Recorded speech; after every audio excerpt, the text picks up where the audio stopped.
Most people believe a stroke or a heart attack always begins with a dramatic sign. A sudden collapse, a hand clutching the chest, a scream in the middle of the night.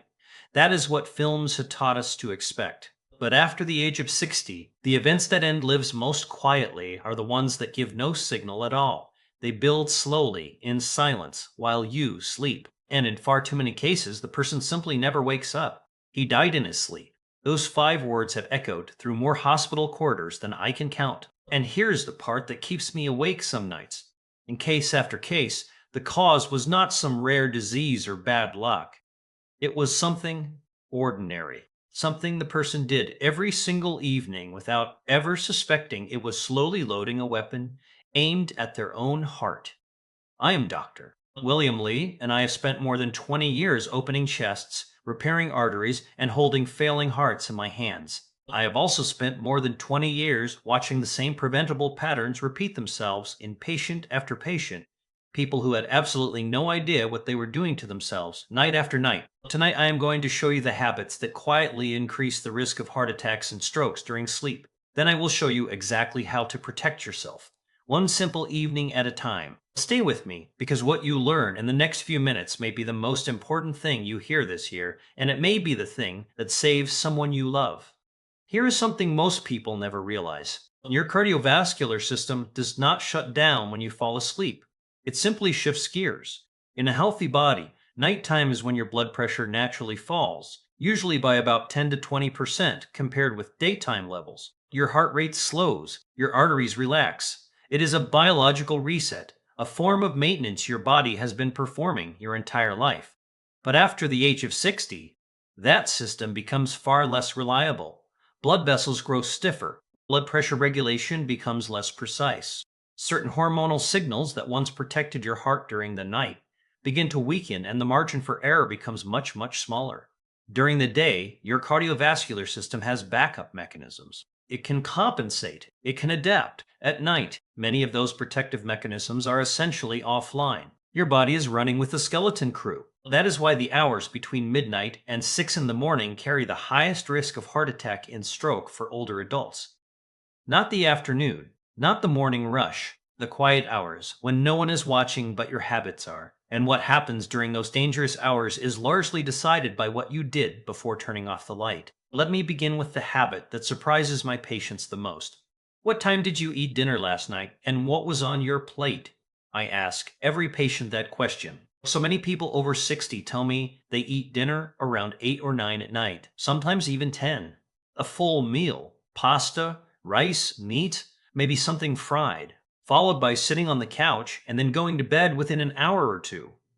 I understand why it happens. Busy days, family schedules, habits built over a lifetime. But from a cardiac perspective, this routine is quietly harming your heart. A heavy meal late at night is one of the most underestimated stresses your heart can experience. When you eat a large meal, your digestive system demands a tremendous increase in blood flow. Your heart has to pump harder. Your blood pressure rises. Triglycerides, the fat circulating in your bloodstream, climb sharply within 2 to 4 hours after eating. Now combine that with lying down to sleep. Your body expects the evening to be a period of winding down, not an all-hands cardiovascular emergency. Instead, your heart is working overtime to digest a large dinner while trying to transition into its nighttime recovery mode. Those two demands compete directly with one another. For someone over 60 with even a moderate degree of arterial stiffness, that conflict can have serious consequences. Studies have shown that eating within 2 to 3 hours of bedtime is associated with elevated nighttime blood pressure, a higher incidence of acid reflux that can mimic or even trigger cardiac symptoms, and an increased risk of cardiovascular events during sleep. The solution is not complicated. Finish your main meal by 6 or 7 in the evening whenever possible. If you must eat later, keep it light, focusing on lean protein and vegetables instead of heavy, fatty food. Does your dinner schedule resemble what I just described? You might be surprised how many people say yes without ever realizing it could affect their heart. Now, I need you to pay very close attention, because this next point is where some of the most preventable damage occurs. If you are over 60 and take medication for high blood pressure, and statistically more than 60% of people in this age group do, the timing of that medication matters enormously, far more than most physicians take the time to explain. For most people, blood pressure follows a predictable daily rhythm. It rises in the morning, peaks in the afternoon, and falls at night. But a significant number of people over 60, especially those with hypertension, never experience that normal nighttime drop. Their blood pressure stays elevated, or it actually surges in the early morning hours. This condition is called nocturnal hypertension. Most people have never heard of it, yet it is dangerous in ways ordinary daytime high blood pressure is not. While you sleep, your arterial walls are not prepared to withstand sudden pressure surges. A spike at 3 in the morning affects your arteries very differently than a spike at 3 in the afternoon. It is more likely to rupture a vulnerable plaque inside a coronary artery, more likely to trigger a blood clot, more likely to send someone to my operating table. If you take your blood pressure medication only in the morning, it may no longer be working when your body needs it most. If you forget it entirely, you may be leaving yourself completely unprotected during the most vulnerable hours of the night. So talk to your doctor specifically about medication timing. Ask whether your blood pressure medication should be taken in the evening instead of the morning. That conversation takes only 2 minutes. There is strong scientific evidence, including findings from the Hygia chronotherapy trial, suggesting that taking blood pressure medication in the evening can significantly reduce cardiovascular risk during sleep. That is not a minor adjustment. In cardiology, timing can make all the difference, and yet most people over 60 have never had this discussion with their doctor. Now I want you to think about someone you know who snores. Maybe it is your spouse. Maybe it is one of your parents. Maybe it is you. That loud, irregular rumbling during the night.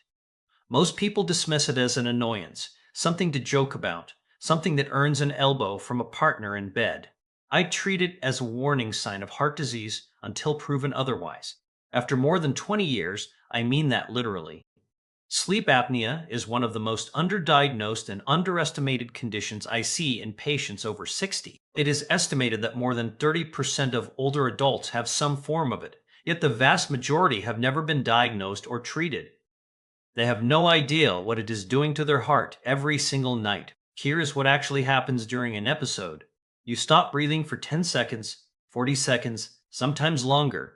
It may happen dozens of times an hour. Each time the oxygen in your blood drops dramatically, your brain detects a crisis and activates a stress response.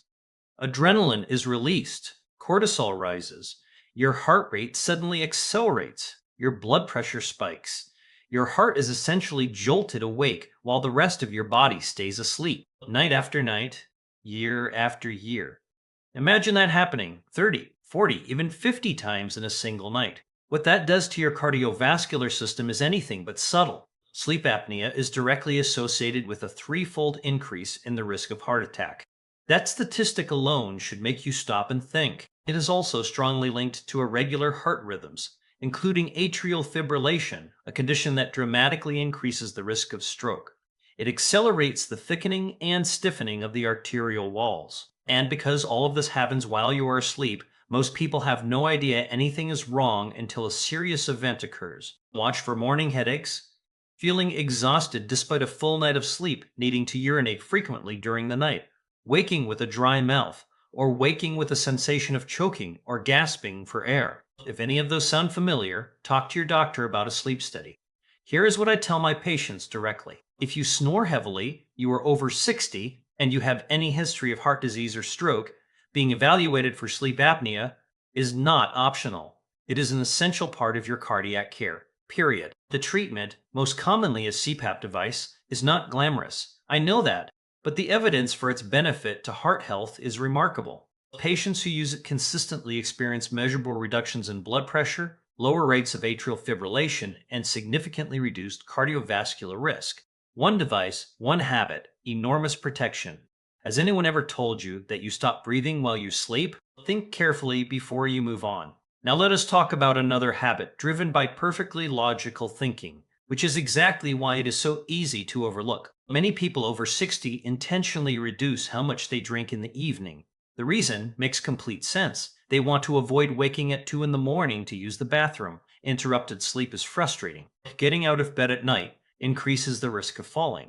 So they stop drinking fluids after dinner, sometimes even after 4 in the afternoon. I understand the reasoning completely, but From a cardiovascular perspective, going to bed even slightly dehydrated is a significant risk factor, and almost nobody talks about it. When you are dehydrated, your blood becomes more viscous. It becomes thicker. It does not flow through your vessels as easily. For a younger system, that is usually a manageable inconvenience. For someone over 60 who already has stiffened arteries and plaque buildup, it is an entirely different situation. Thicker blood moves more slowly through arteries that are already narrowed, and it is more likely to form dangerous clots. Here is the timing issue most people never consider. During sleep, your heart rate naturally slows, circulation slows. Now combine that slower circulation with thicker blood in a body that stays motionless for 7 or 8 hours, flowing through arteries that may already be partially blocked. That combination, dehydration, a slower heart rate, reduced movement, and underlying arterial disease, is one of the reasons heart attacks and strokes occur so often in the early morning hours. Fortunately, the solution is remarkably simple. Drink 1 full glass of water before going to bed. Not a large amount, just about 8 ounces. That is enough to help keep your blood from becoming unnecessarily thick while you sleep. Keep another glass on your bedside table for when you wake.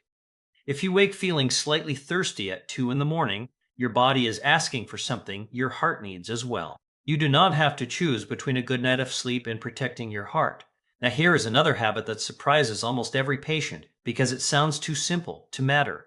What temperature is your bedroom at night? Most people have never considered that question from the perspective of heart health. They think about comfort and personal preference, but your cardiovascular system performs best within a specific temperature range. Outside that range, your heart quietly works much harder than it should. When the bedroom rises above roughly 22 degrees Celsius, about 72 degrees Fahrenheit, your body must work continuously through the night to release excess heat. Your blood vessels dilate. Your heart rate stays elevated. You sweat more, which increases fluid loss and brings us right back to dehydration. Just as importantly, your sleep quality declines. You spend less time in the deep restorative stages during which your heart performs its most important overnight repair. Now the opposite extreme, a bedroom that is genuinely too cold, below roughly 16 to 17 degrees Celsius, creates a different kind of stress. Cold causes vasoconstriction. Your vessels tighten to preserve core temperature. As they tighten, blood pressure rises, and your heart must pump against greater resistance. For someone already living with coronary artery disease or high blood pressure, that nighttime rise is far from insignificant. The optimal bedroom temperature for both quality sleep and cardiovascular protection is between 18 and 22 degrees Celsius, or 65 to 72 degrees Fahrenheit. Within that range, your body stays in a thermally neutral state. Your vessels stay relaxed. Your heart rate stays low and steady. Your sleep stays deep. One simple thermostat setting. Real protection. Everything I have described may sound like a long list of worries, but I want you to see it differently. Put all 5 habits together, what you actually have is a practical blueprint for protecting your heart every evening. I call it the heart-safe evening routine, and it fits easily into everyday life without demanding dramatic change. Between 6 and 7, eat your main meal. Lean protein, vegetables, a moderate serving of carbohydrates if you need them. Not a feast, not skipping dinner, just a balanced meal at a reasonable hour, giving your heart 3 to 4 hours to finish digestion before sleep. Around 7, focus on water and your medications. If your physician has not specifically discussed the timing of your blood pressure medication with you, let this be a reminder to have that conversation. Between 8 and 9, enter your wind down period. Take a gentle walk, read, have a calm conversation. This is the time to step away from screens, especially bright phone screens which suppress melatonin and keep your nervous system alert far longer than it should be. By 9, prepare your bedroom. Adjust the thermostat. Open a window for a few minutes if needed. Place a glass of water on your bedside table. These tasks take less than 90 seconds, but they matter. By 10, you should be in bed. And here is one final detail that costs nothing. If you snore, or someone has told you that you stop breathing while you sleep, try sleeping on your side instead of your back. Sleeping on your back can dramatically worsen airway obstruction. Simply changing position can significantly reduce episodes of sleep apnea while you arrange a proper medical evaluation. The question is never whether this routine works. The evidence is clear that it does. The real question is whether you will follow it. And only you can answer that. Now I would like to speak to you honestly for a moment, not as someone making a video, but as a surgeon. I have stood beside an operating table at 3 in the morning, holding a heart that had stopped because a clot formed overnight inside a narrowed artery. I have spoken with families in waiting rooms at dawn, families who had no idea anything was wrong when they said goodnight just a few hours earlier. I have read reports on people who had been planning their grandchildren's birthday parties only a week before. And in case after case, the contributing factors were not mysterious. A late dinner, a missed blood pressure pill, a bedroom that was too warm, a body that quietly became dehydrated, an airway that had been collapsing silently for years while everyone assumed the snoring was harmless. These are not rare or exotic risks. They are the background noise of millions of ordinary evenings. But that background noise, repeated night after night, year after year, can eventually become the heart attack no one saw coming because no one knew where to look. Here is the greatest lesson more than 20 years in the operating room has taught me. Most of the hearts I have had to repair did not fail because of bad luck. They failed because of missing information, information the patient simply never received. Now you have that information. The question is what you will do with it tonight. Not next week, not after your next appointment. Tonight. So let us bring everything together. 5 habits, 5 solutions.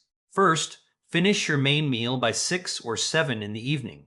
No extreme diet, just a sensible dinner at a sensible hour. Second, speak with your doctor about the timing of your blood pressure medication, and specifically ask whether taking it in the evening would be appropriate for you. That single conversation could become the most important medical discussion you have this year.